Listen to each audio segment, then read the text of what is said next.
Do you know why they call Bernard Arnault the Wolf of Cashmere? It's because he maintained such a ruthless and effective business despite living in a world that is otherwise filled with luxuries. Bernard Arnault is a must-know name if you have any interest in making it big in the world of business. And it's because of the expectations for himself he held, as well as his incredible mind for making things happen. Today we are going to cover the life of Bernard Arnault, as well as why he was considered so ruthless and brutal to begin with. Make sure that you stick around all the way through the video too, so you can get the full picture of this often misunderstood man. Chapter 1. An Apex Predator's Mindset. Bernard once said that he jumped into the world of business because he likes to be number one. Bernard said that growing up, he played piano and he played tennis. When he discovered that he wasn't ever going to be good enough at either to be the best though, each time he moved on in the pursuit of something more. Bernard was born in France in 1949, so the aftershocks of the Second World War were still hitting him. By 1971, Bernard was graduating school to become an engineer, with the hopes that he would join his father's construction company and help him out there. And help him out he did. Bernard showed his ability to think outside the box and make good business decisions when he convinced his father to sell an entire division of his company to focus on profits elsewhere. Per his son's wishes, Bernard's father sold off the industrial construction component to his company and focused more on real estate. The plan worked, and in a few short years, Bernard Arnault surpassed his father and became president of the new company they called Farinel.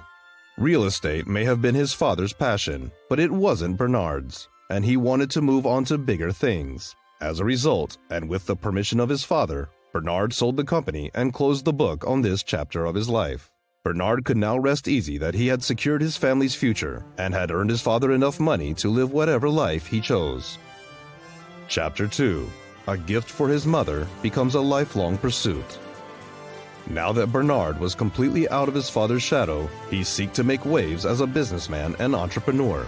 Best of all for him, he was walking into Paris with quite a bit of money and a keen eye for business.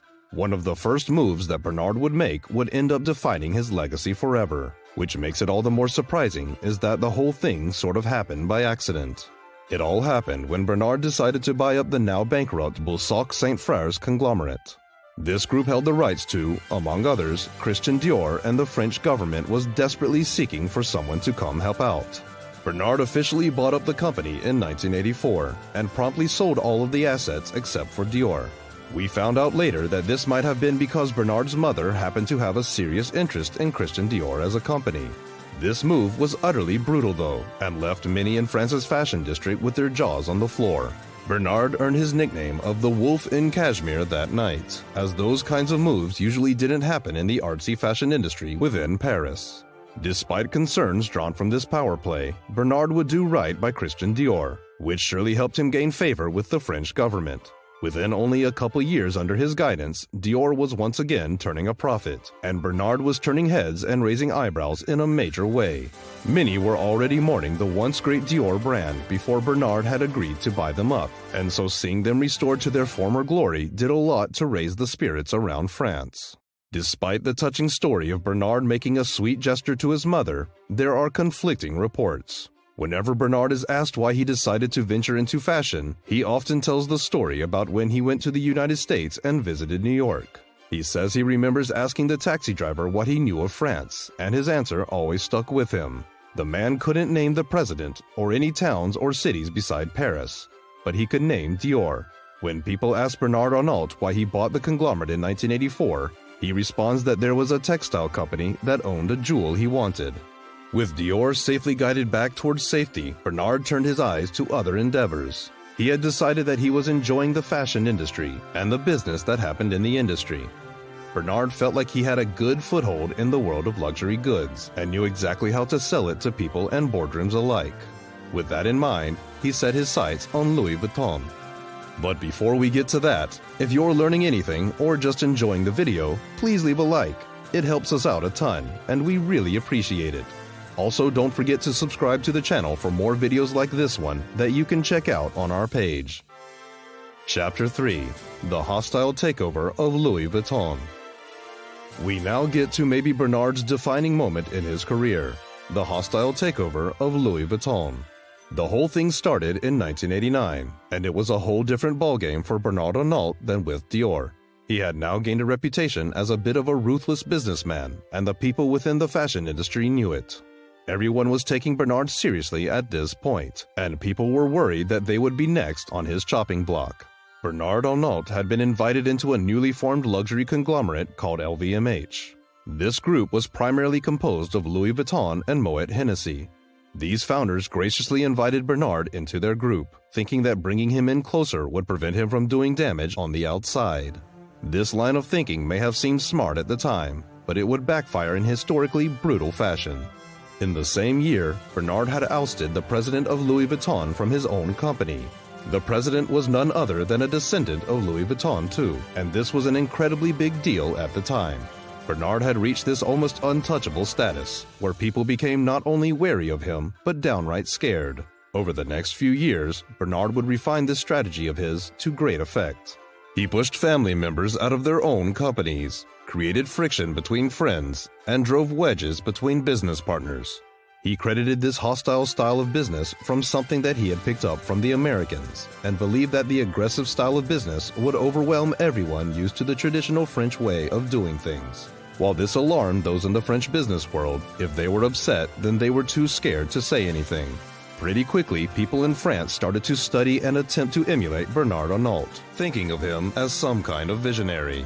Over the next 11 years, the value of LVMH rose exponentially, with some data experts saying that it increased over 15 times over and that profits increased by 5 times what they were. This was obviously huge and proved how effective Bernard had become at getting these companies out of danger. He had not only gathered some of the biggest brands in the world of luxury and fashion, but had somehow found a way to make them even more valuable during that time. There were a lot of factors that went into this success, but 2 of them really stuck out as a big part of what Bernard set out to do. For one, Bernard had helped the brands with decentralization, which helped with communication, branding, and other small picture stuff. On the other hand, Bernard refocused each brand and took them all in a new direction. Bernard really played up the idea of each brand's heritage, highlighting what made each of them special in their own right. Because of this, each brand stood out a bit better, especially to those that weren't closely following the French fashion scene.